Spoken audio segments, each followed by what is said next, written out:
Welcome to Casual Swinger. If you're under 18, the following podcast is not appropriate for you. The subjects and language are for mature audiences only. If you're not mature in nature, just make sure you're old enough to vote. We don't take ourselves seriously, ever. No guarantee is given regarding the accuracy of any opinions or statements made on this podcast, our website, or our blog. It's all in fun, folks. This isn't Dr. Phil. Now, consider yourself the listener properly advised.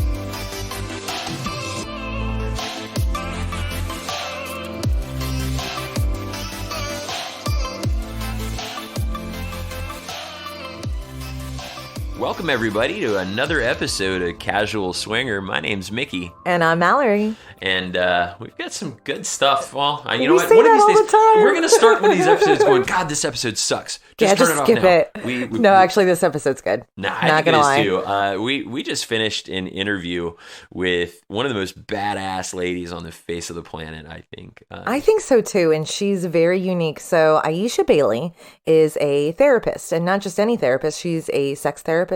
She works with lifestyle couples, alternative lifestyle couples, kinks, BDSM, and regular therapy for just about any individual or couple. That's right. Polyamory. So today's episode is called What's Up, Doc? And you're so punny, Mickey. And you know what we're doing is we're catching up with a board certified sex therapist, LGBT, transgender. I mean, she does so many things. She's a PhD candidate in clinical sexology. Yeah. I didn't even know that was a fucking thing. Well, and I didn't even know that there's very limited regulations on how you are able to call yourself a sex therapist, and she actually can, because in the state of Florida and California, those are the only ones that require you to go through and take the classes and get certified. Yeah. But, you know, my favorite thing about Ieshai is not that she's so knowledgeable, because she is, and not that she's conscientious and caring and sex positive. And by the way, we talk about what that means, which I've always wanted to do that. That's not my favorite thing. My favorite thing about her is she's so fucking real. You took the words right out of my mouth. She's like you and I and all of our listeners out there. And it's not a myopic view. She's non-monogamous as well. That's right. She's also in the lifestyle, actively in the lifestyle. So she's just so incredibly real. She's talking about sucking titties and getting off and she's just, such a badass. And she's foul-mouthed like we are. And I gush when we have these guests on. But we've had great guests, right? Jeff James, Chris Santilli, and now Ieshai Bailey. Yeah. I don't know how we're going to keep it up. I don't either, but we've been very fortunate to cross paths with, humans like these that improve our lives in an indirect or direct way. Very direct. So being compersive, we want to share that with our listeners. That's true. So, reaching out to her and her agreeing to this was, such an honor. Yeah. Like everyone else who, preceded her. Yeah, it really is. And so, obviously we don't usually jump right in like this. We talk about a lot of other things, which we're going to do now. But this episode is called What's Up, Doc? And we're going to do some really, really, really good in-depth questions about sex therapy and relationship therapy and what it means to be sex positive. So we're going to get to all that. But before that, Mallory, why don't you tell everybody, what have we been up to? This has been a while. It has been a while, but we've been so busy and I'm so excited about it. We've really been putting ourselves out there, meeting new people. We went on a date last weekend. Which was fantastic. Well, technically it was a weekday, and I have to say that because apparently the town we went to basically shuts down on Mondays. It was a tomb. It was hilarious. I was really upset with Google because I know we looked up a few different meeting places. It was kind of halfway between us. It's what we usually do. Your phone's a lying sack of shit. It is a lying sack of shit because it told me everything was open. So by the time we get to the second place that we walked to, we're like, hey guys, this place is closed. This place is closed. I'm taking selfies with the closed signs and then texting him to him going, well. And I'm aimlessly wandering the streets of insert city name here. Yeah, right. But there was a highlight on our way to finding food. We did meet the couple, and then we got to cross paths with a hot cop. Oh, she was smoking. Oh, she could beat me with her nightstick anytime. Dude, she's literally the most attractive cop I have ever met, and very kind. She knew we were wandering aimlessly looking for a place, and she gave us a few recommendations, and she was brutally honest. Oh, Like, she was. She's like, hey, if you just want to get shit-faced and eat good chicken wings, go over here. I'm like, I fucking love you. is she setting us up for a DUI right now? Right. Because You're I'll gonna sit pretend out to there be and wait drunk. for me to do what she told me to do. I'll pretend to be drunk in public right now to get in the back of her car. So If she's gonna get in there with me, oh yeah. Oh, so man. we actually, I think, almost fought over this girl because I saw her, and Mallory goes running over, and I'm like, oh hell no! And I go running over, and I'm like, I need to talk to her too. Yeah, I know you broke the rules. No clam jamming allowed. Whatever you. I mean, I'll invite you in if the moment's right. But try out her handcuffs. it was hilarious. You were so adorable. I could tell you were crushing on her. She was smoking. But she did give us some advice. We did end up, finding something to eat and drink. But At the sketchiest bar near Orlando. yeah, it's definitely a local place because we opened the door and everyone like turned their heads, like the record scratched, the music stopped, and they all looked at us. Right, but they were playing the national championship game. Go Tigers. Yeah. Clemson won. God, that Clemson was won. awesome. Yeah. I did my best to stay engaged. But You did, and we figured it out. I mean, it's hard when a game like that, and Mickey's a huge Clemson fan, so when they played Alabama, it was Go Tigers. yeah. All right, moving on. But we had a great conversation. We ended up sitting there talking for hours and hours and hours, and I think that's like a running theme. And I want to say it's a product of us being open and being active and inviting people into our lives and wanting to, increase our tribe. Yeah, I think so too. And I think sometimes people, because we're podcasters and we're honest about it, we tell people we have podcasts, but we don't talk about them unless something fucking hilarious happens or unless they tell us it's okay. And so some people don't want to be talked about, but they all have a lot of questions. Yes. And the first thing that they all, they think it's a bigger deal than it is. Let me tell you something about what it means to be a podcaster.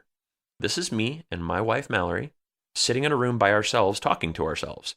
That is 99% of what it means to be a podcaster. That's how glamorous it is. We spent a bunch of money to put hardware together and a bunch of time to put stuff together to talk to ourselves.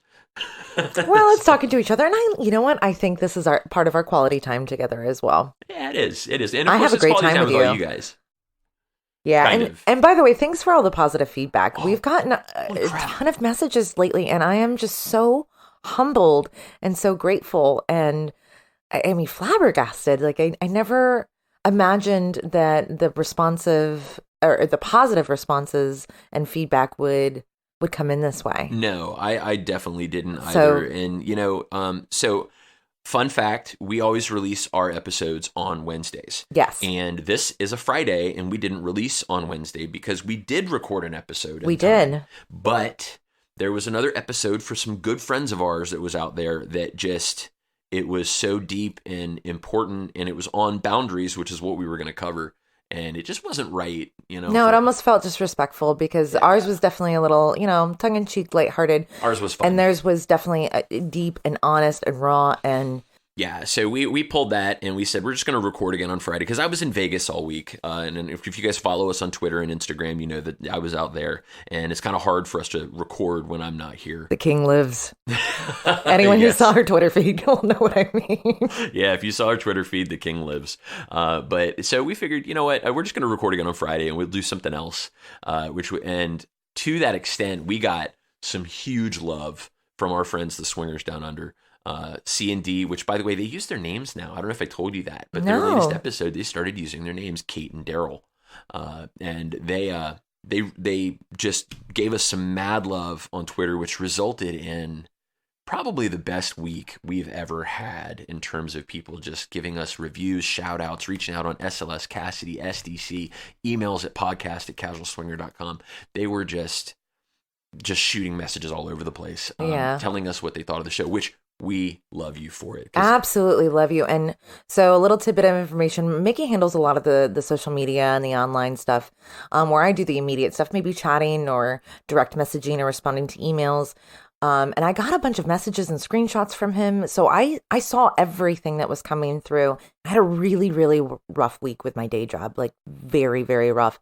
And I cannot tell you how good and how much it changed my outlook for the day and the evening and when these messages were coming in. So that's my personal thank you to our listeners. Oh, yeah. We talk a lot about finding your tribe, right? Swinging Down Under. Yes. Oh, yeah. Finding our tribe is... We talk a lot about finding our tribe, and it's kind of like our tribe is all over the world now. because the message I just told you about from that couple in New York that I got on SLS, the stuff. I mean, we have friends in fucking Australia. I want to go to Australia. We have friends in Singapore, Wow. and with the Swinger Center, they're actually in Singapore now, but we have friends all over the planet because of this thing we do. So we found our tribe, but that small town we went to, it was closed on Mondays. We had a great time. We had a fantastic time. Our tribe. They're super cool. He's a cop. Mallory doesn't mind that at all. Oh my gosh, men in uniform. There's just something about them that it's like, and I can pick them out of a crowd without even knowing who they are. And I'm right. What, 9 times out of 10? Yeah, usually. There is something about public servantry or that formality of wearing a uniform that just gets my motor running. Mm-hmm. I wonder, like, if I dig into my psyche, what that means. Oh, well, you know what? We are talking to a therapist today. We are. But, it was a lot of fun. And she's a twisted freak like I am. So she's a lot of fun to talk to. And she likes to do the whole text thing, which I'm always on my phone. So that really works out. We've had a really good week post-date, just kind of having conversation, which has been fun. And, of course, our friends DP. We've been chatting with them a bunch too, so we've really had some really good stuff. But we are, and we're going to St. Augustine this weekend. We are to meet some friends. I mean, it's amazing. Like, what a charmed life right now. Right, and we met those friends at that party that we went to. Yeah, Doodles. Deviants. Yeah, Doodles. The Deviants. Yep, the Doodles party, which they have another one coming up this weekend on Saturday. Yeah. And they have another party, 2 or 3 weeks from them. And I definitely want to make sure we make it to the St. Patrick's Day party because that was off the chain last year. It was a good time, and I get to wear my hat again. Which everybody knows I love my top hats. So we also went to a reggae concert last week. God, that's right, with Frank and Sheila. With those Frank two and twisted fuckers. Yeah, I love those guys so much. It was Toots and the Maytals and the Wailers. So if anyone likes reggae music, the Wailers were Bob Marley's band. Toots and the Maytals. So Toots kind of like paved the way for reggae back in the day. Well, he invented the word. He did. He'd do the reggae back in 1960? Yeah. Oh gosh, it's gonna escape me. Yeah, it was like mid 60s, I think. Yeah, but he literally coined the term reggae. Yeah. And so this guy, just to give you guys an idea of Toots and the Maytals, he's the coolest old guy Denver's, ever. Was it Country Roads? Country Roads, thank you. Country Roads, and turned it into a Jamaican reggae song. They did. West Jamaica. Yeah. Which is just asinine, but it's so cool. Yeah, I bet they can make any song reggae and make it sound amazing. And he's got to be in his 70s now, right? He looks like the Macho Man, Randy Savage. He did. He came out in this leather and like all these like little spikes and stuff. Yeah, maybe, but he's also not dead. He had so much energy, and I was fascinated by the fact that his voice was so clean, but he stood like 3 feet away from the mic. Oh, and he was jumping around. And he was jumping around, and it was just a great show. So I highly recommend seeing them if they ever Macho Man. Macho Man. Yeah. Macho Man. Step into a Slim Jim. Yeah, Macho right? Oh, yeah. Step into some oxtail. He was such an asshole. I tell you, Frank and Sheila, we had dinner with those guys, and we're sitting at the bar. And oh, no. Are you going to talk about squirting again? We are going to talk about squirting. I can't hear for shit when it's loud. And so apparently I said rather loudly in Sheila's general direction something about squirting. And Mallory's like, do you want to say that louder? And I'm like, what? Squirting? And then then Sheila jumps in. Sheila jumps in. So we have this squirting chorus going on in the restaurant. And before I knew it, everyone in the restaurant was staring at us. And we're like, yep. I felt like that mom with 3 toddlers. That I was like, you guys better shush or I'm going to take you out of the car. But it was all in good fun. Nobody really was offended. It was a good time. We felt the need to do it again at the concert. You did. You guys did. You shouted across the crowd. But everyone was so high or drunk that they didn't care. That's probably true too. But yeah, Sheila does live to squirt, and I'm pretty sure that Frank lives to bathe in it. Oh yeah, definitely. They are literally a match made in heaven.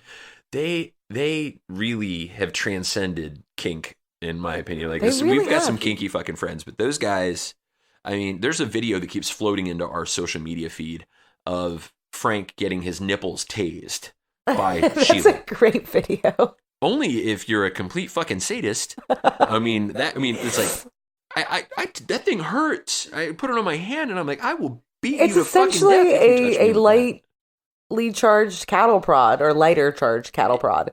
All right, we at some point in our interview with Ieshai, we talked about people throwing shit. You tase me in the nipples, I'm gonna punch you in the eye. Gotta catch me first. No, but yeah, they're freaks. We had a great time hanging out with them. We're going to see them again soon. We got a few comedy shows coming up. Like our social calendar is filling up, and I'm loving every minute of it. We really, and hopefully really are. we bring back some funny and some sexy stories to tell all of you guys. I'd like some sexy stories. I'd love to give them to you. Yeah, let's make you some appointments. I am so horny right now. Hey, like I can't even tell you. Mm-hmm. I know a guy. Like I'm a cat in heat. I'm over here like meow, grinding my butt in the chair. Well, so let's talk about who Ieshai Bailey is. Yes, and why we thought it was a great idea to bring her onto the show. I mean, because therapy in general, I think it's still taboo today. I think a lot of people don't know who to talk to when you're, especially if you're in the lifestyle or sex therapy. You made a great point in the interview about, it's hard to be in the lifestyle. And if you desire therapy or counseling of some description, who do you actually go to? Because you don't want to sit there in judgment of somebody else or someone looking down from their ivory tower. Even though they have a medical degree, they may not understand completely. And I've seen it where they've identified lifestyle or desires as the problem in the relationship instead of helping them find a solution. Right. And that's where they take their personal preconception of what you are doing as right or wrong. Right. And as anybody that's ever been in any kind of a joint therapy can attest to, one of the biggest fears you have is that person's going to declare you the problem or declare you wrong before they've heard the whole story. Mm-hmm. And actually, in my past life, I went to marriage counseling, and I was 60 seconds. And she decided I was an alcoholic and I was the problem. And I'm like, wow, I don't even really drink, but cool. I mean, and that's the fear that you get. I mean, there's this taboo because somebody had a bad experience or told a story. And I got to tell you, Ieshai Bailey is not that girl. Definitely not. Not that girl. She is as advertised. She's everything. Yeah. She's got all the cred. Yep. And she will open, she opened my eyes to what I imagine therapy to be. Yeah. So it's so this for us is our gift to you, to meet somebody that maybe can help you identify what it is you want to be or you are. It can help you if you're struggling in the lifestyle. Struggling at home, if there's distress somewhere in your life. It doesn't have to be lifestyle. It doesn't have to be related to sex. It could be. She's just a straight up therapist. She could be a straight up therapist, but it's also self-care. Because she made a great point, and you'll hear this at the end of the episode, that you don't necessarily need to be in distress to require therapy. Maybe you just need a sounding board every now and then. Right. And I think that's practicing good self-care. That's right. And, I think we all, as close as our friends are to us, and as close as we are to our spouses, maybe sometimes there's just things you don't want to talk about to your friends or your spouses, or maybe there's just shit they don't need to know. Having a person like that in your life can be a game changer. Sure. Feeling alone and sad and alone, or anxious and alone, or happy and alone. Anything and alone isn't good. It doesn't feel good. No, it doesn't. And as different as we can all be, we all have that in common. We're all the same. Being alone, we're just social creatures. So no, we're not meant to be solitary. Yeah. We tell people all the time, you'll find your tribe, right? And that's cool. You will find your tribe. But in the meantime, finding those people that are your puzzle pieces feels impossible when we're amoebic. We change every time something happens. We talk about that in this interview too. So we love that we could bring this to you guys. Absolutely. Yeah. I hope everyone enjoys it as much as we did in interviewing her, and if you have any questions, you know how to get in touch with us, right, guys? Yeah, and we've done a lot of interviews lately. This isn't an interview show. That's not really what we started out to do. That wasn't the intention. But we've got so many great people in our circle that we want to bring them to you and make them part of yours. So if you're enjoying this, if this is something that you think is valuable for you, reach out to us like you have been. Hit us up wherever, and Mallory's going to tell you in just a second where that is.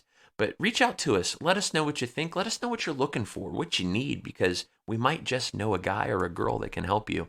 And don't forget to hit us up on iTunes and leave us a review, because like I said, I haven't pissed off enough midgets yet that we got hate mail. But Mallory, why don't you tell everybody where they can find us before we get into this interview with Ieshai Bailey? All right, guys. If you have questions, comments, or feedback, feel free to hit us up, podcast@casualswinger.com. You can find us at www.casualswinger.com. You can also find us as Casual Swinger on Facebook, Twitter, Instagram, SLS, SDC, and Cassidy. That is one hell of a list. Ladies and gentlemen, it is Casual Swingers' great pleasure to bring you an interview with soon-to-be Dr. Ieshai Bailey. You've been listening to Casual Swinger.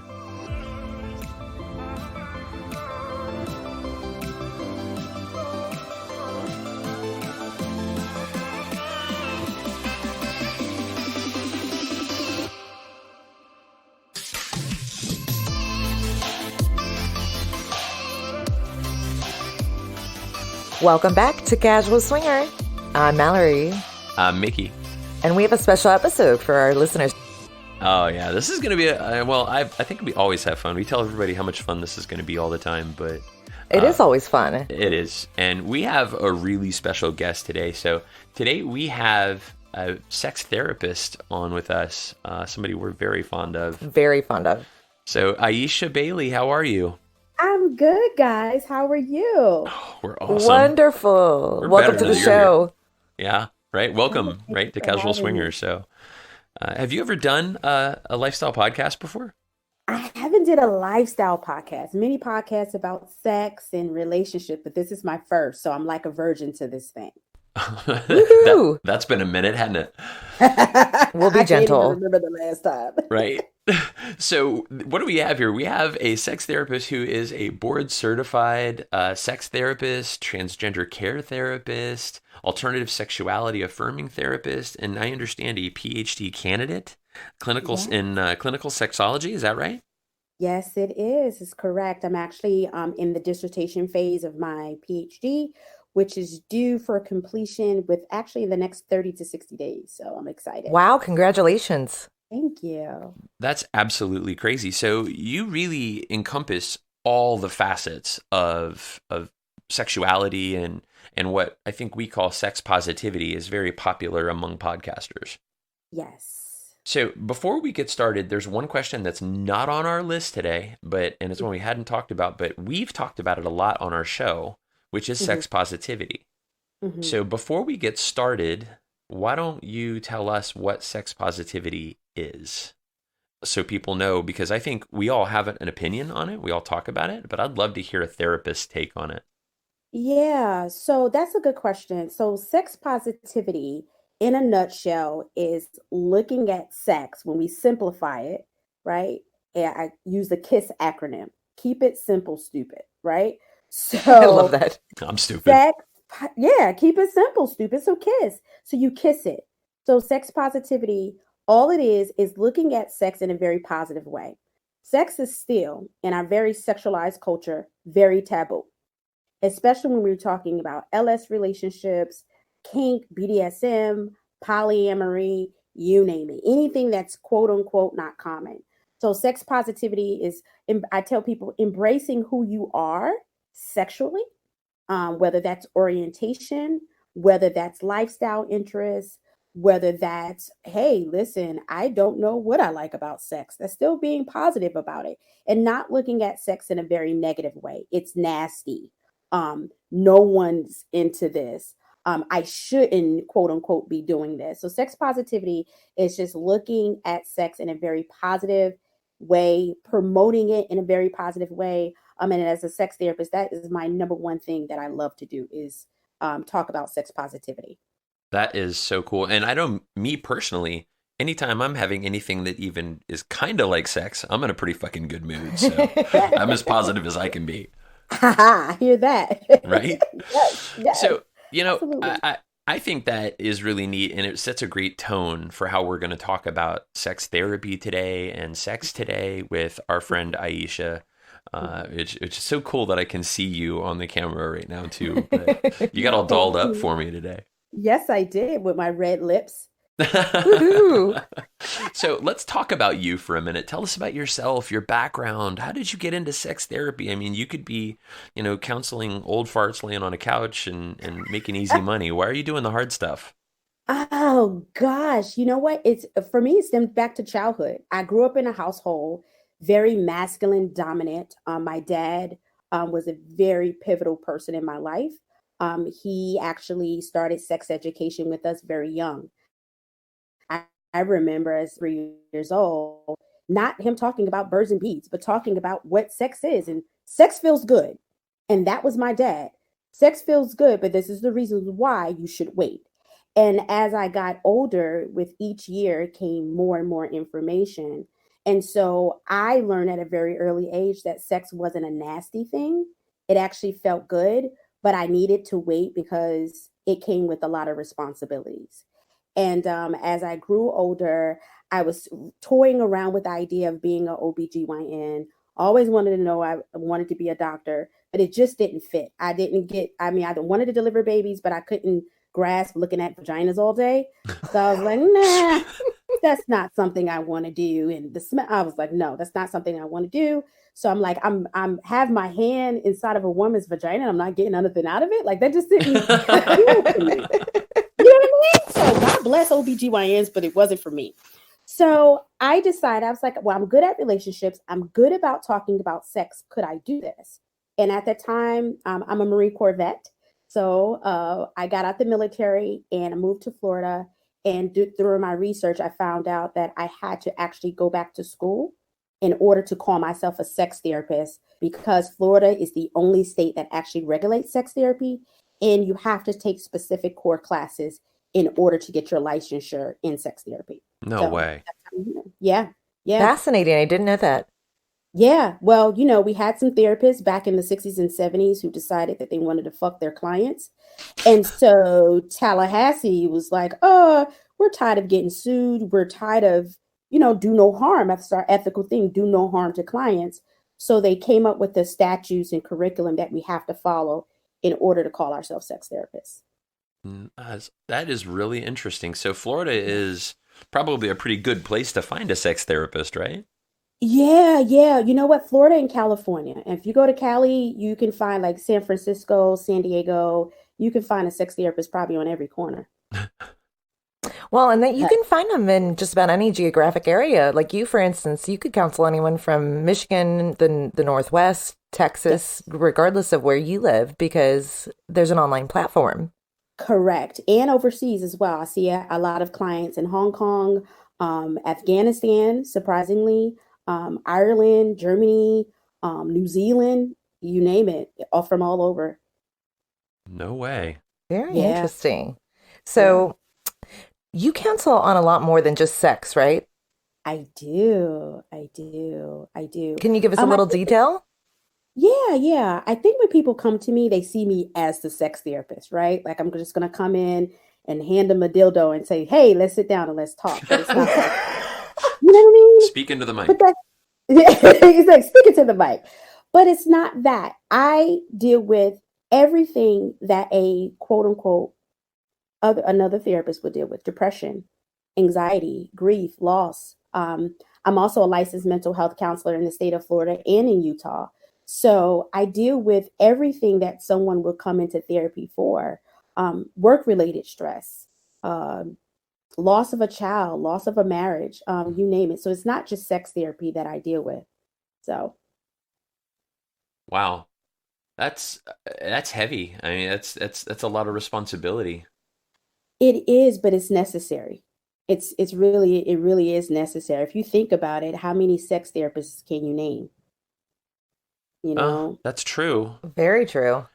So now you said that you grew up in an environment that really led you to this path. Mm-hmm. We've known each other a while, Yes. and you practice non-monogamy, right? I do. You do. So when did you realize that you were non-monogamous? I would say as early as 6. Wow. Yeah, 6. I remember the story very vividly.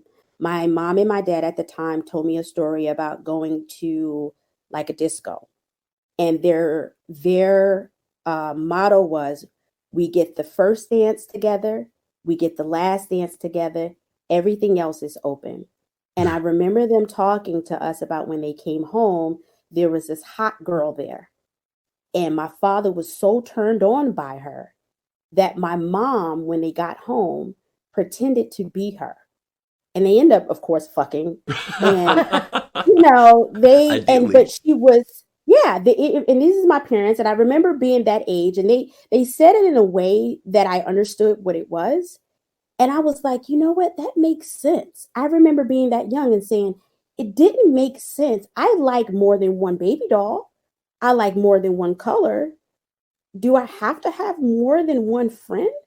And so as I got older, it just didn't feel natural to me to be monogamous. It just didn't feel natural. And so as early as 6 years old, I remember that story very vividly. And I was adamant, like even when I was 12 and 13, that one person, it just didn't feel natural to me. That is really neat. And I mean, it mirrors our stories quite a bit too. So that's pretty cool. It does. It shows a high level of acceptance, especially at a young age. And my upbringing was different. Sex was very shameful. We didn't talk about it. We didn't really cover it. Mm-hmm. So I'm kind of surprised I fell into this. Yeah. And I think as far as therapists go, at least, if I'm a couple that's going through an issue or some trying times, and I think maybe having somebody to talk to is a good thing, and I'm looking for a therapist, somebody that talks to people for a living, I want somebody that knows exactly where I'm coming from, not from a book. Yes. Not, that somebody that's been in the lifestyle, somebody that, has seen it and done it and does. I know you're not judging me if you are me, right? Right. I mean, that's pretty cool. But you know what you said was very important, because a lot of times in therapy, we're not taught about alternative sexuality. In school, my master's program, we had one human sexuality course. That was it. Wow. And I would talk about kinky stuff. I would talk about trans issues. I would talk about LGBT issues. And let me tell you, it was like daggers in my back. No. We don't talk about stuff like, yes, the hell we do. It's human sexuality. Like, what are we talking about here? And so it's very important for people to find a therapist that's not only affirming, but it's really helpful for maybe to find a therapist who kind of like walks the walk and talks the talk as well. So. Wow.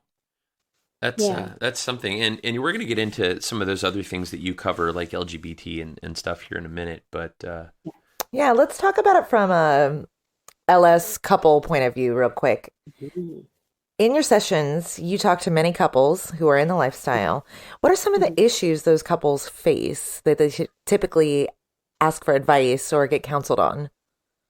Yeah. You know what? I always tell people like this. People in the lifestyle come to me for very common things. Like I said, financial issues, depression, anxiety, phase of life issues. So a lot of times the first thing I do is, just because you're an LS couple, that doesn't mean you're quote unquote coming in for something that's related to LS very specifically.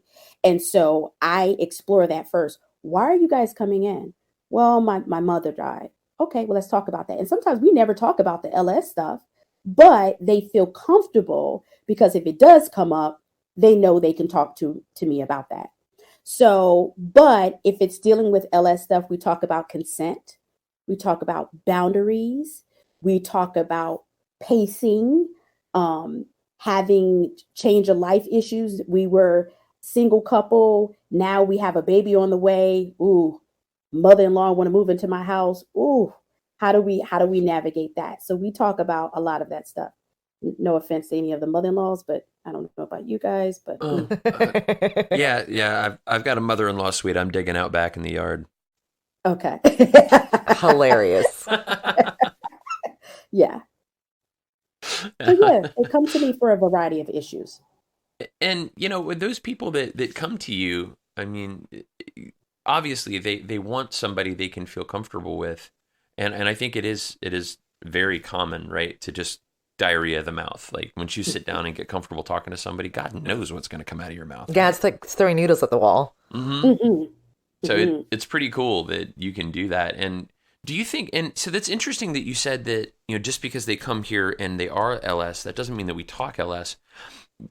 It's, I think, one of the most common questions that we get on, or just with having a podcast platform, we get people going, hey, are lifestyle couples more or less likely to have issues? Are they better relationships, worse relationships? Do you guys still get in fights about money?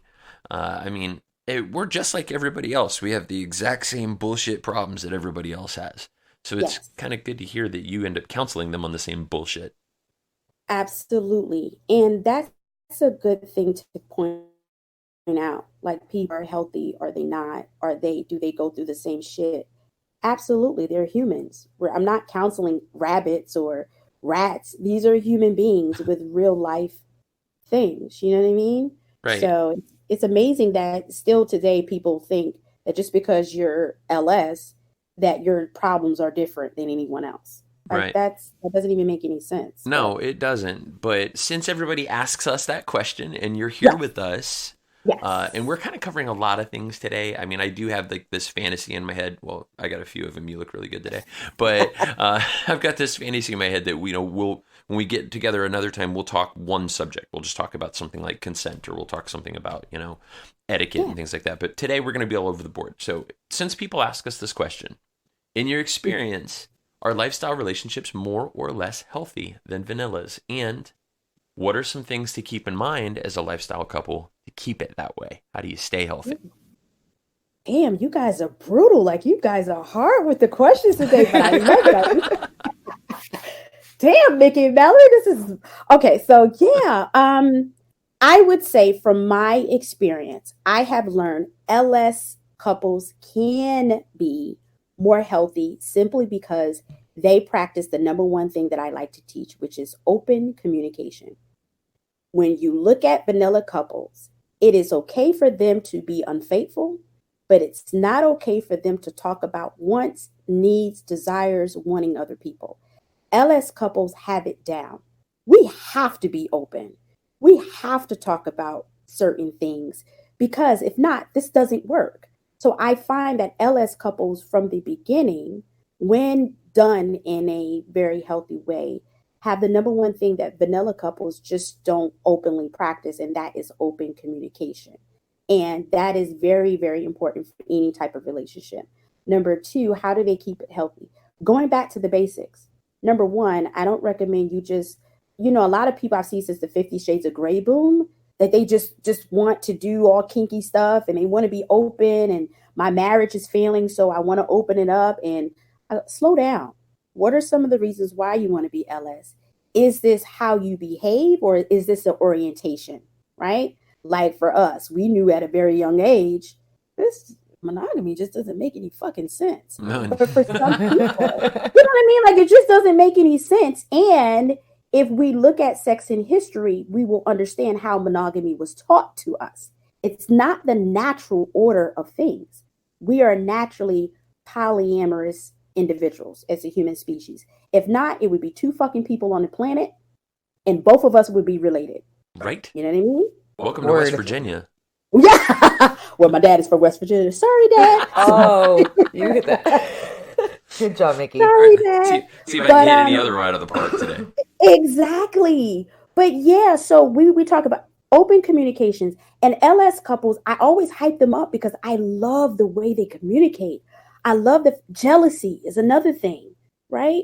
Vanilla couples, you look at somebody in Publix, holy shit, it's a fight for the rest of the night. And you know what I mean? Like, But I remember ass, dating though. people. Yeah, it's like, why did you look at him? Well, he was hot. Like, the fuck do you want me to do? Do you want me to turn my head? It's a totally different argument with LS couples because it's, well, I saw her first. Yeah, right? Yeah. I'm not going after you. No sloppy seconds for me today. Exactly. So yeah, healthy communication. They're very good about practicing and managing jealousy. And I love the fact that LS couples have a sense of community, right? Mm-hmm. You really, really have a sense of community and wanting to be very much promote this, on a mainstream level. So I love it. I love it. I love it. That is so awesome. Very interesting. Yeah. So you mentioned earlier about boundaries and pacing, things you talk about in some of your sessions and when you talk to couples in general, or even taking a break. So in relationships, what are some signs that your significant other may need to slow down or is in distress, or that just men and women should know? Yeah, I would say that that word distress, right? If you know your significant other well enough, right? Is there an increase in jealousy? Are we being accusatory about things that we weren't being accusatory about before?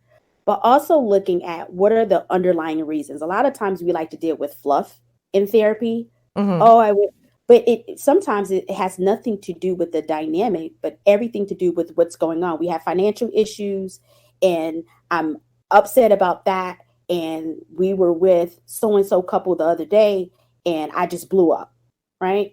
And I don't want you doing this anymore. It has nothing to do with that, but everything to do with the financial issues. So really looking at what are the underlying issues, knowing your spouse, knowing your partner, looking at what's going on around you. Are you having a new baby? Are you switching jobs? Is mother-in-law coming in town? Is it the holidays and nobody wants to leave? And looking at what's going to keep us from going down what I call that rabbit hole and Mm-hmm. creating other issues in the future. So it's interesting that when we talk about distress, it isn't just a bedroom thing. It's not just, she isn't comfortable with me receiving a blowjob from somebody else and she's getting upset. That's not the only kind of distress there is, right? There's also mother-in-laws coming to visit, having trouble at work, had a long week. And I think you touched on a really important point there, that there are outside factors, mitigating circumstances that drive people to distress, that maybe they'd react to a situation differently if they weren't already in distress to begin with.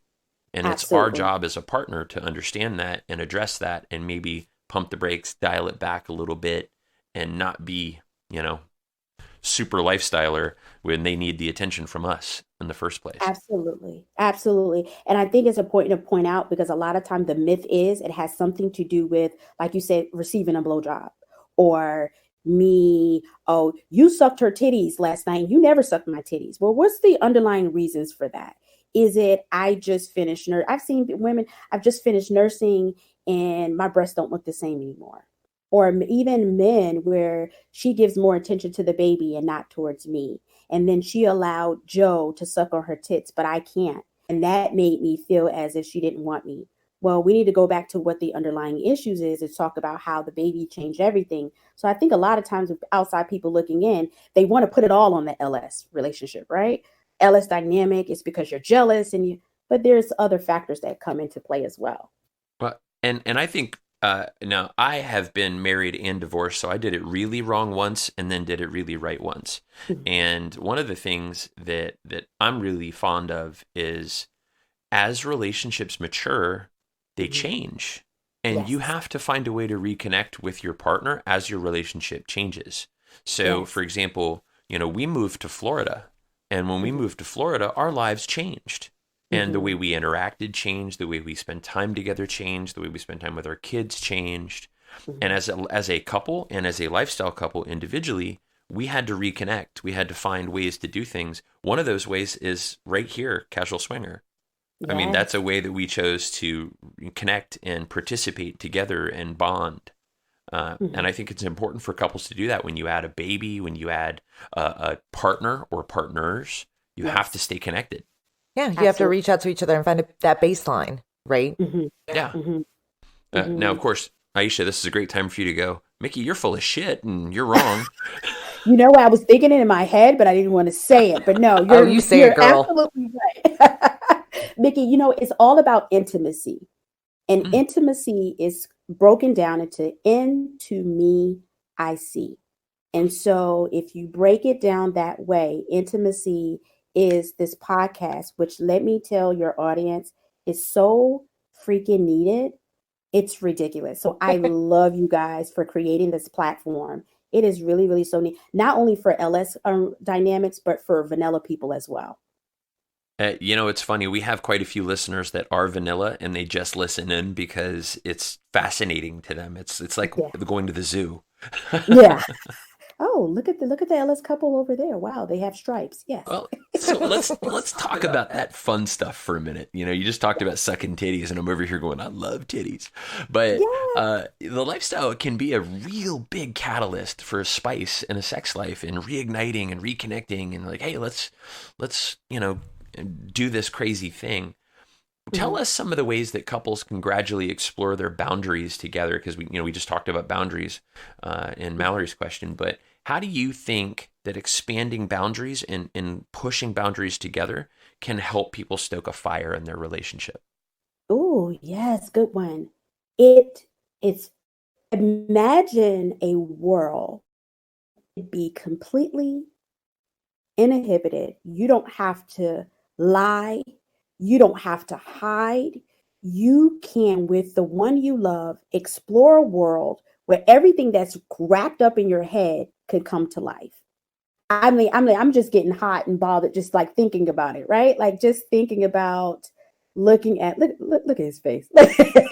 Just looking at what I can do with my partner and we pushing the boundaries. But of course, we're talking about what our boundaries are in the first place, what's okay, what's not okay. But I can just truly be me and being open to that and how sexy that is and how much I look at my partner, how turned on he is by looking at her or touching her and not feeling any shame or feel like he has to hide in order to do that. I think it takes all that other stuff off the table, the lying, the shame, the guilt, the feeling rejected. I mean, all those things that you can work through. It's something that most people don't ever get to do at all. So yes, can it spice up your love life? Absolutely, because it takes all of that other stuff off the table completely. I love it. So let's say that you're having feelings and you think that you're non-monogamous and you want to explore this with your partner, but it's not something that's been discussed before. How do you go about bringing up that conversation?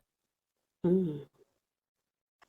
And I'm gonna tell you guys, to be honest, I find some couples really struggle bringing this up without having a third party there, simply because they know their partners better than the therapist, and they probably could pretty much figure out what the reaction may or may not be. And so I always suggest seek out a third party for yourself first, then figure out ways with that third party, like a therapist and an alternative sexuality affirming therapist, how you are going to broach the conversation with your partner. I don't recommend just jumping right into it. Also, just knowing who your partner is. Like you gave the example of not coming from a household where sex was talked about. You need to know that. You need to know how they feel about it. Are they really religious? Are they not? Like, what are their views? What are their beliefs? And if you feel like you can't do it on your own, seek help. It's help out there.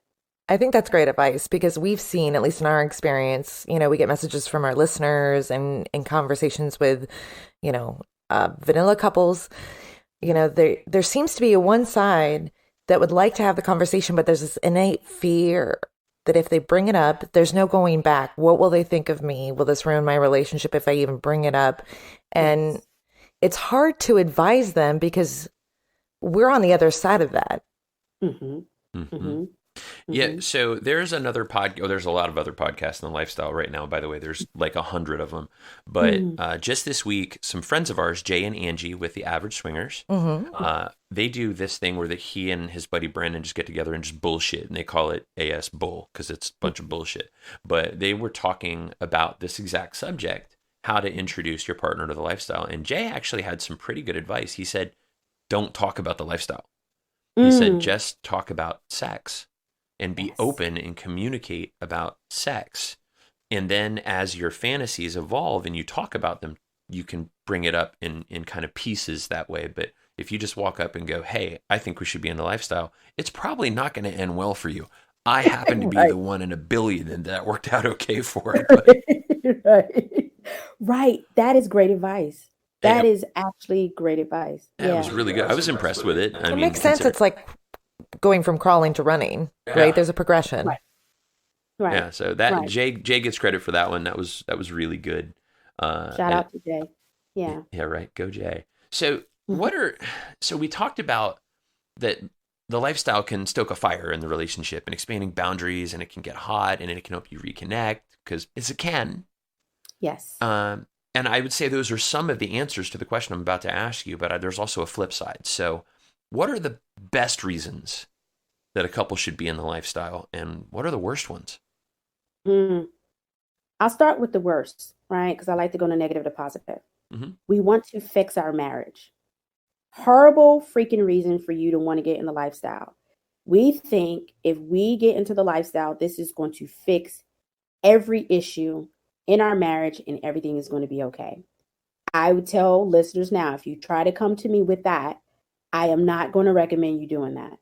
We're going to go back to the drawing board and look at what are the real issues. Because if you're having issues before you get into the lifestyle, all you're going to do is carry those over into the lifestyle, right? Not a good reason to get into the lifestyle. Another reason, probably not, is to show your partner how open you are. Let's say in the context, if your one partner is unfaithful and you want to show them how open you are. So you want to get into the lifestyle because you are adamant about letting them see that I'm open and I'm vivacious and you can do this. Not a good idea. Positive things. We want to explore our sexual interests together. We want to connect. We want to build a community. We want to build relationships with other couples when we can be ourselves. Great reasons to be in the lifestyle or to get into the lifestyle. Mm-hmm. That's what I would say. I dig it. Yeah. It's we had a listener message us a couple of weeks ago asking for advice. And the advice she was looking for wasn't on whether or not she should be doing what she's doing. But she was curious about STDs and STIs and how to protect herself. But she said the reason she was in the lifestyle was because she had a very high sex drive and her partner didn't and couldn't keep up with her. So she felt like the lifestyle was a good way to compensate for that. Mm-hmm. I was a little concerned by that. I didn't comment on it, because she didn't ask. Mm-hmm. But I was like, well, that's a little scary because that means the partner maybe isn't getting off on it, right? Maybe it's just he's hoping that's a way to keep you. But, she had a lot of great questions and she was concerned and curious and trying to do and say the right thing. So I give her all kinds of credit for that. And I do wish them the best. But I do think that somebody that's trying to keep their partner happy or stay happy because their partner can't get it done, they may have a bigger communication problem. What would you think? Absolutely. And I have so many questions going off in my head right now. I'm trying not to therapy the comment that, I'm like, oh, I want to talk to her. But yeah, it's interesting because couples will come to me and want to explore that. Because let's say one person just is not interested in sex. I look at needs, what are your needs? If your top need is maybe not sex, they are okay with their partner being in the lifestyle. However, I kind of question if that's can like you said, can that be healthy or not, and the reasons for it, and how does the partner feel about it if it's open? It's so many questions that can go with that. But I don't know, that's treading in some serious territory. It is, right? Isn't it? Yeah, I had a lot of questions after reading her message. But I love that they felt comfortable sending us that message, so we took it really seriously. Absolutely. Which we're not therapists. That's the first thing we tell people. When you listen to our show, the first thing Mallory tells you is, this ain't fucking Dr. Phil, okay? We're here to have a good time. Yeah. And we have some really smart people that we're friends with, Ieshai. Yeah. But, you gotta ask the right people the right questions. So we try to do the right thing. But absolutely. Let's talk about more fun stuff. Fun stuff. Let's do fun stuff. So let's talk about kinks some more. What are the most common ones you see, and how often do they transverse to both sides of the couple? Is it usually just one or the other, or is it usually both? Yeah. So I break down kink is anything that I tell people, knowing the definition of what kink it really is anything that is out of, I make things simple, of what is considered normal in normal culture, right? So hetero sex, missionary sex, anything outside of that it can be considered a kink, right? So most common I see is threesomes or group sex or orgies. Second common is usually like some type of dominance or submission, bondage, some common things like that, including spanking, caning, being tied up. Third common is usually some type of voyeurism or exhibitionist type things. Whoop whoop! Shout out to the voyeurism. And then fourth one is usually for like women wanting to be. They call it rape, and I hate saying that word, but it's also like being dominated by someone else and having like an fantasies extreme dominance fantasy. Extreme dominant fantasies. I also see that a lot of men too. If you look at it, we have to make decisions all the they don't want to make any freaking decisions.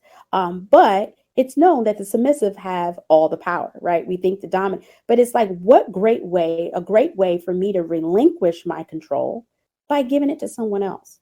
So yeah, those are the common ones, common kinks. So why are these kinks and taboos so fucking exciting? Is it bad? Is there such a thing as too much or taking it too far? And how do you know when you took it too far? I always tell people, your kink is not my kink. If I like spanking, almost out of myself, Lord have mercy. I'm a spanking girl. If I like spanking and you are into, let's say, scat play, which is like feces or something like that, I'm not into that. Yeah, I'm not into that. But I'm not going to judge you for it. How do you know you're taking it too far? Is when, number one, consent gets out of the play. When you are forcing someone to do it, consent is the number one thing. Consent. Number two, it causes a significant impairment to self and others. So what we look about, it becomes obsessive and compulsive despite negative consequences. Are you missing work? Are you losing money? Is your household affected by it? Are you doing it on the job? Are you doing it in the parking lot on the job? Yeah, well, it was a good day. That's why I'm in private practice. No. And if it becomes a significant impairment to yourself and others, that's when we throw the red flag and say, oh, it's becoming quote unquote bad. But bad can be good too. Well, I'm just going to put this out there for all of our listeners and anybody that because we're doing Naughty in New Orleans with a whole bunch of other podcasters in July. Anybody throws a turd at me, we're fighting. All right. That's not kinky at that point. We're going to duke it out. I'm just putting it out there. All right. Mickey, you said no to scat play. No. Time out. Yeah. So you just have to make sure that, number one, consent is always in play. And number two, that it's not causing a significant impairment in your life to self and to others. I always say others as well. Excellent. So if you're talking to a couple that's exploring kinks, do you have the resources to provide them if they're going to look into exploring? Because on the internet, there's so much information that it's almost overwhelming. And I know a lot of people are concerned about, how do I know what I'm reading is true? And how do I follow these guidelines? And how do I even know where to start? I would say I always give people like almost the same resources. So you look at how long the organization has been active in the community and knowing where to go to get information. I always come back to you guys' podcast because I was listening to some of the podcasts that you have, coming to places like this and listening in and getting to know what goes on in the LS lifestyle. Also knowing terminology, right? So I'll have a big old list that I have in my office, and I'll go through each term with the couple and see if they know or they're familiar with the terminology. Also, if they're familiar with the kink. So you don't want to go into a situation where you're saying yes to scat play and you don't know what it is. So I'm not talking about scat like a jazz player. Like I was going to say. No, and you say, yes, I want to do that. Not it. You know what I mean? And the next thing you know, you're in the shower with your partner and your partner is starting to bend over. You're like, what the hell is going on? You know what I mean? It's going to be a shitty situation, literally. Oh, mic drop. Yeah, right. That's it. Mic drop. Well, so if you didn't catch it, and anybody that's listening to the show that hasn't done it before, we have a section of our website on www.casualswinger.com called Swingtionary. And the Swingtionary is actually a glossary of terms in the lifestyle, much to what Ieshai was just mentioning. So if you are curious about what the hell does this acronym mean, chances are it's in our Swingtionary. It's a pretty comprehensive list. Absolutely. Absolutely. I love it. I was looking through it. I'm like, yes, you guys are on point. Yes, yes, yes. And people need go and visit their website because people really need to know and be familiar with the terms. Yeah, and it's funny that Mallory brought up, the internet is such a wealth of information. And as parents, by the way, I think episode 3, which is why our children will need therapy because we're fucking terrible parents. But, we talk about that the internet is this place where the kids want to spend all their time and they want to get all their information. And that information comes from other people, but people are fucking stupid. Yes. And they share misinformation because they think it's gospel. And it's not. Yeah, right? There's a huge disconnect between opinion and fact, right? Right, there's a massive disconnect. So my question for you, Ieshai, is how has the internet changed therapy and, more importantly, sex therapy? I mean, do people still come lay down on a couch and talk to you, or is it mostly digital? For you, how's it changed your career as a therapist? It has changed it in both negative and positive ways. So back in the day, doing some type of form of distance or online therapy was frowned upon, even in the therapy community, right? Because we needed that face-to-face, one-on-one interaction, especially if you take insurance. Insurance companies at a certain point did not do telehealth medicine at all. They wanted you in the office, 50 minutes, laying eyes on that person. Number one reason for liability. If that person is having some type of suicidal thought with intent, how do you protect that person if I'm seeing them from a distance? However, we became more busy. The internet boom took over. And now people realize that, hey, people are on the go all the time, but they still need these type of services. So insurance companies started offering like trainings. You have different companies that offer distance online trainings, how to handle situations like that. And so I see people face to face and online. But even with sex therapy, the average child start watching porn now with the internet boom at the age of 8 or 9. Easily. 8? Yeah. Wow. Easily 8 or 9. Remember back in the day, I used to sneak and steal my father's Hustler magazines from underneath his mattress. Yeah, absolutely. You were in the bathroom, though. I had a good selection. You did. You were under the sink. Yeah. Yeah, Same. if I wanted to hear curse words or things about sex, I would sneak and listen to him put on his Richard Pryor albums and kick and laugh and Red listen Fox. to his dirty Oh my jokes. God. Red Fox, yes. And so now kids, all they have to do is Google or go to YouTube. Even sometimes when they're not looking for sex, it can pop up. And then once they're exposed, they're exposed. So it's hurt because most people will take, Google told me this, versus you went to a certain person that's in the lifestyle and they know they've been in the lifestyle for a long time. But no, on Google, it says, look at even when we do for medical, most people go to WebMD. Right. You don't know if That's how am I going to every time I die? get a cold. Yeah. Yeah. You don't know if you have a common cold or the gout. Like you just don't know. It's always some sort of horrible, like, rare cancer. Right. Yeah, I just you have stopped ass looking. cancer. Dude, it's a zit. Yeah, absolutely. I'm dying tomorrow. So internet has helped because it is a lot of information and people can access it easily. But I also tell people understanding that sometimes people put information out there that's based on their lives and not based on fact. That not at all. Yeah, and I'll take real world experiences and conversations over, a Wikipedia page. Right. Absolutely.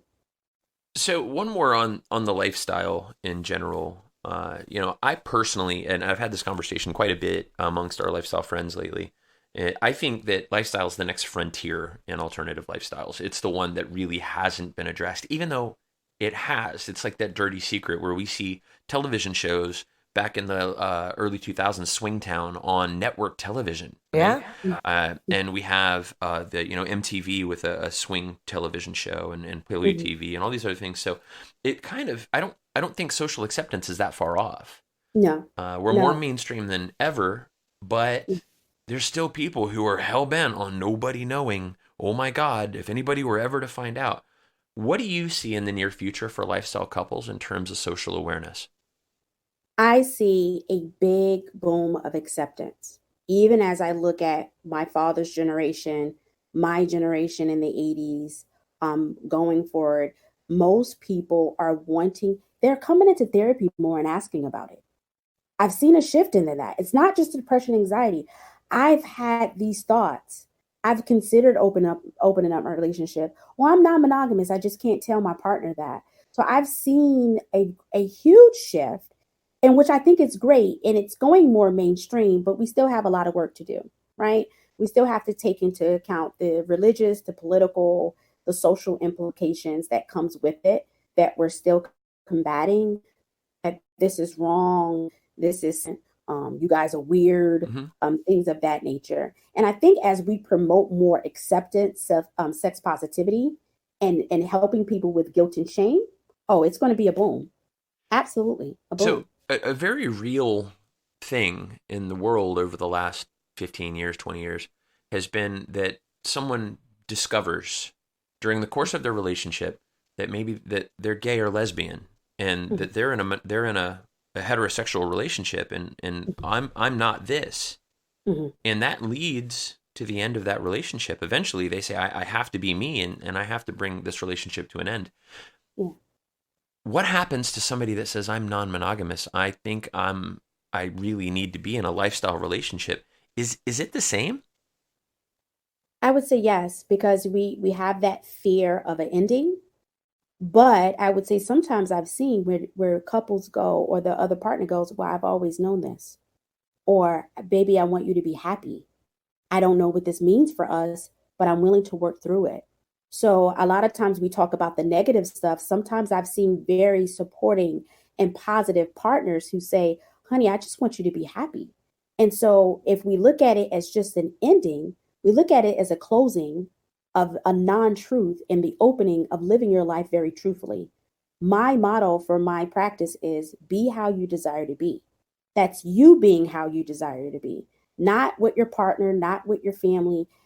Are you able to look at yourself every morning and wake up and say, I am non-monogamous and I need to start living my life, and some relationships may end, but at the end of the day, I'm fucking happy and I am being me.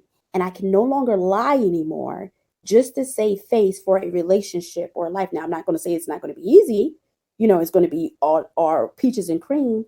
But I've seen very supportive partners and some negative responses too. So I just wanted to put that out there. There are some partners who are very, very supportive. It doesn't mean it has to be the ending of the relationship. It can be a beginning of a beautiful, beautiful, beautiful connection and intimacy between you and your partner. Definitely the flip side of that question. Yeah. Absolutely. Agreed. So talking a little more about therapy. I mean, you said lifestyle is still a little taboo. It's not socially accepted, but it's a little more mainstream, but not generally accepted. I think it's the same thing with therapy in general. Like, a lot of people don't talk about going to therapy, and there may be a little shame involved at admitting that. Is it just for individuals and couples that have existing issues or crossroads in their life, or is there a play for therapy in general in your normal day-to-day life? Kind of like maintenance? Yeah. Yeah. Oh, yeah. I like that word, maintenance. I think about it as like a checkup. I tell people, most individuals and couples come to me sometimes when they're in distress. But then there's some people that say, you know what? I don't have anyone to talk to. I have some concerns, or I just want to be able to vent when I need to. Could I make an appointment? Absolutely. You don't have to be in distress to seek therapy. Sometimes you go to the doctor for your annual physical. You're not in any pain. You're not sick, but you'll go. Mental health works the same way. Sexual health works the same way. I may say things to my OBGYN that I may not say to my sex therapist, and vice versa. So I tell people, I recommend don't wait until you're in distress or have an issue to come in. Come and talk to somebody and see how it can work for you, and you can make it work for your life. So definitely maintenance, very healthy thing to do. And we need to keep promoting that. Love it. And when you're having those conversations, how do you make the most out of them? With your therapist? Yeah. With your therapist or with with your partner? You know what? I would say first, before you even come to a session, figuring out what is it that you want. A lot of times we don't take time out to figure out what we want. So is it, like I said, do you want someone to listen to you with an objective mind? A lot of times we have conversations and people automatically want to fix it, right? Oh, you should do this, this, and that. And they don't sit there with us and actually listen. A lot of people listen to speak and not listen to hear. So before you go to therapy looking at, I am coming, maybe I want someone to finally listen to me and not judge me or not try to fix anything, but just listen to what I have to say and I feel better.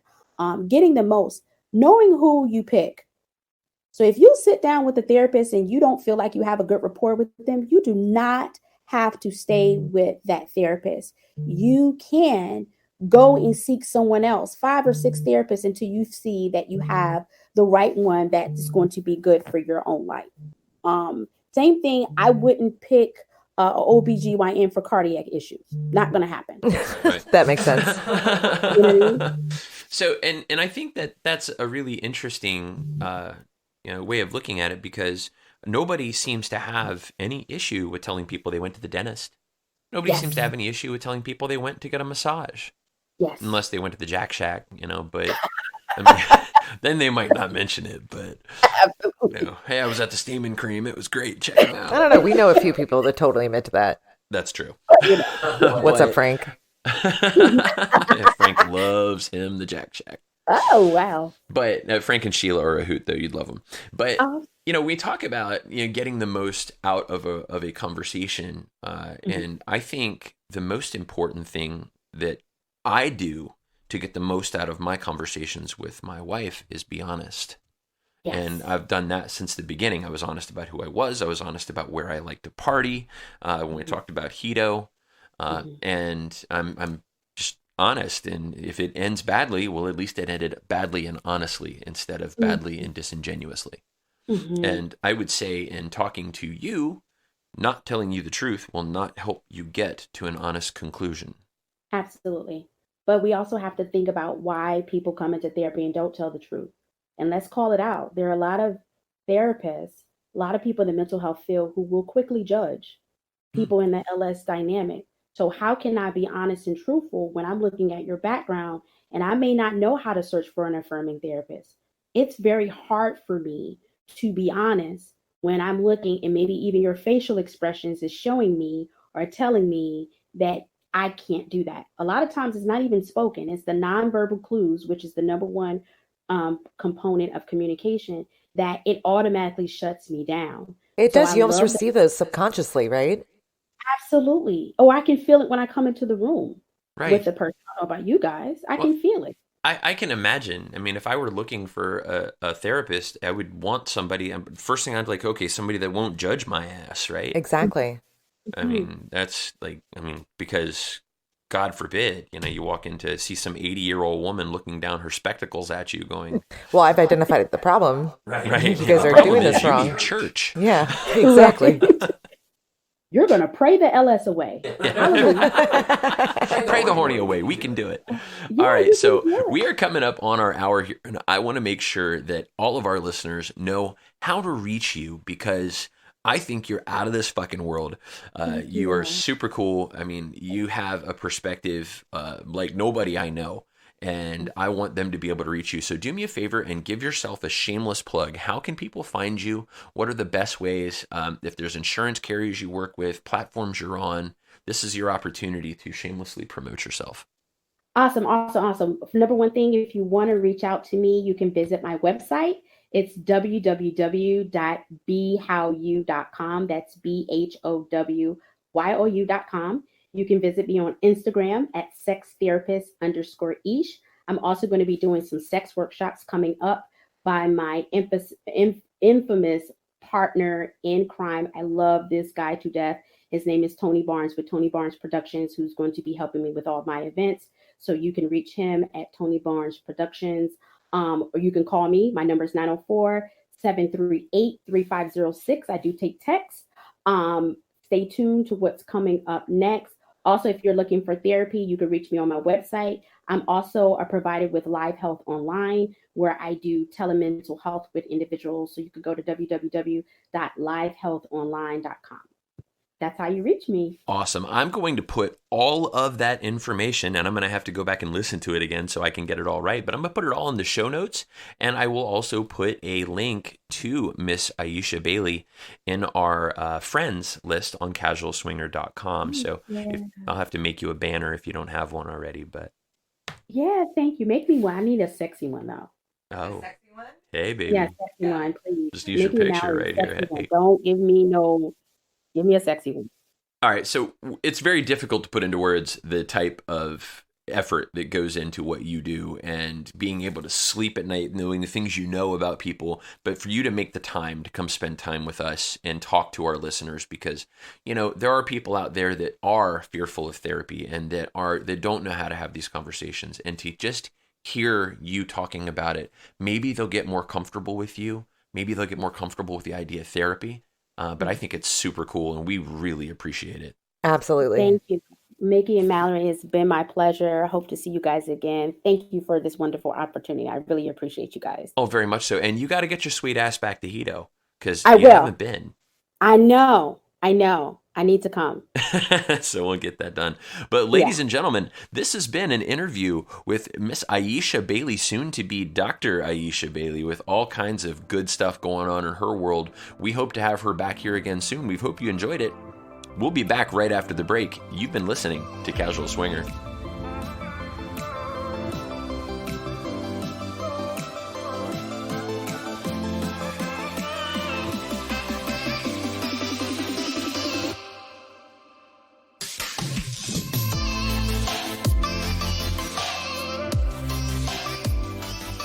Welcome back to Casual Swinger, everybody. I'm Mickey. I'm Mallory. And we are going to talk, this is a weird toy box for us because we got just the greatest email review from somebody that bought a toy that listened to our show. Yes. And I'm actually they're going to remain anonymous, but I'm going to read the review because this is kind of why we do it. I love the give and take. I love the feedback. And just so everyone knows, everything I talk about on my toy box segment here, I've used personally, or Mickey's helped me use them. And, I just want to share that experience with you guys, especially when it's a positive one. So yeah. And these guys did give us a name that we can use at the very bottom, so we can call them out. Okay. We just don't want to use the actual Oh, yeah. name. No. I got what you're saying. That's the first thing he said to me is, "You now know my real name. My secret is out." Yeah, your secret is you love fucking your wife. Congratulations, E. Before we get into reading this review real quick, on the 19th of January, which I believe, since we're re-recording today, it's Friday, the 18th. Tomorrow, the 19th, the sale is ending. But Sliquid is doing 19% off. Yeah, what a deal. Direct. And I will say, I love their organic and their aloe lube so much. I can't do a whole lot of silicone-based lubes.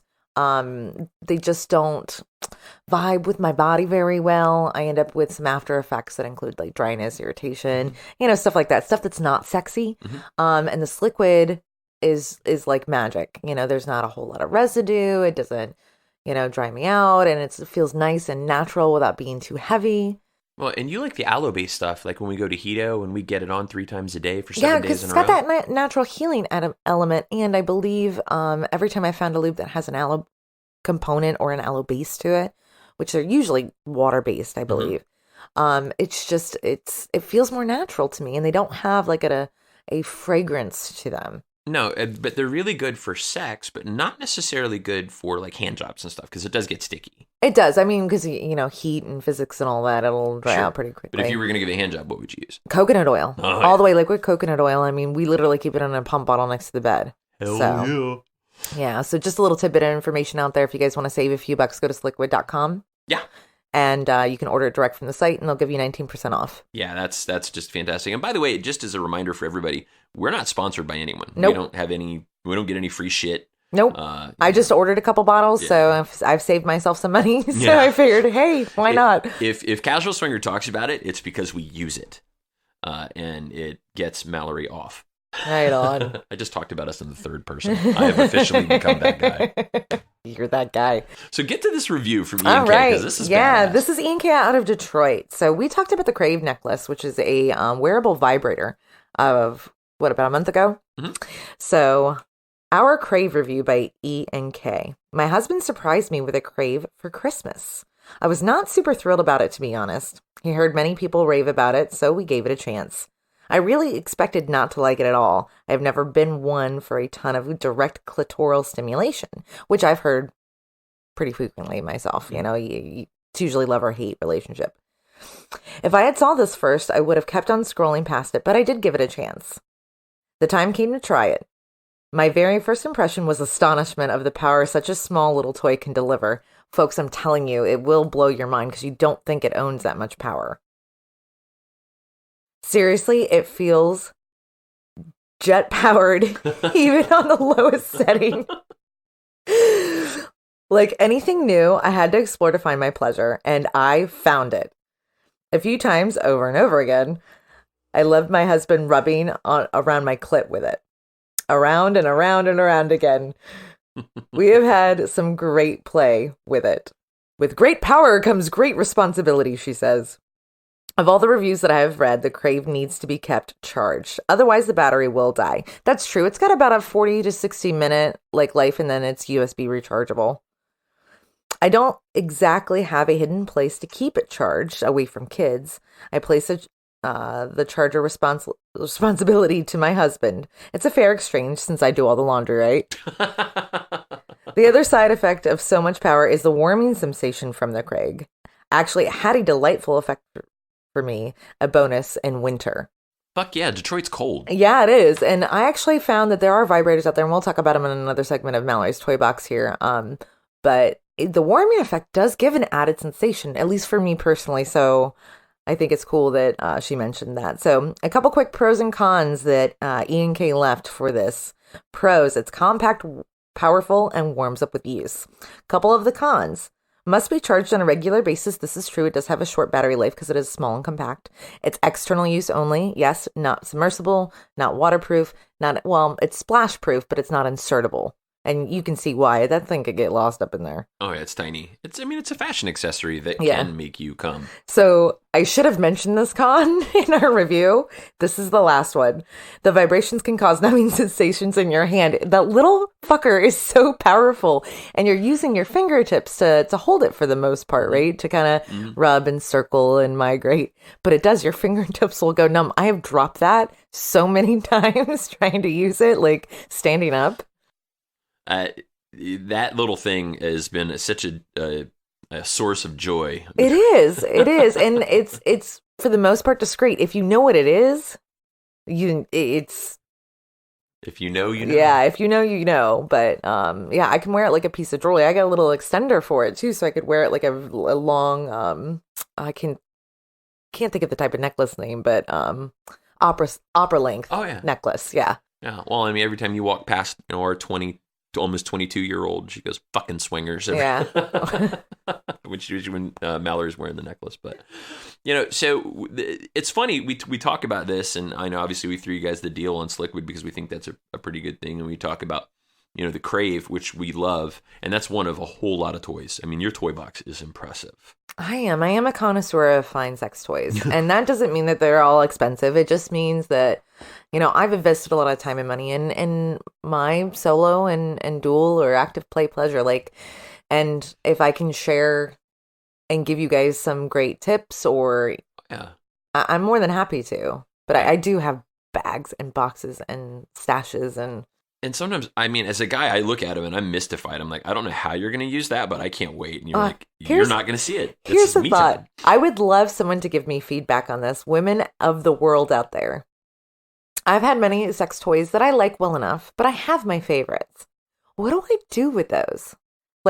Do I post them somewhere and say lightly used, free to good home? What do you do with those toys? Low mileage sex toy, free to good home. I have traded with, a few really, really close, friends, but. Yeah. I don't know what the hell you do with that. I don't see anybody selling fleshlights anytime soon, mildly used. But that's, that's pretty much sums it up for that review. E and K, let me just say thank you guys for reaching back out to us and letting us know that something we did helped you. This is a theme for us for this episode of Casual Swinger. We are so excited to have folks like you that go out and give it a go and then come back and tell us, you know what, that was pretty good. Yeah, definitely. Thank you guys for the support, the feedback, the daily interactions. It's just amazing, and I'm glad we're giving you guys something you like. And that saved us from a subpar swinging in the news, because that was going to be about monkeys with herpes. So. We should still post a link in the episode, because there are monkeys with killer herpes in the state of Florida. Apparently are throwing their shit at people that pass by the island on boats and stuff. So if you get hit with a turd on a river, floating down the river in Florida, you may want to go get checked. Yeah.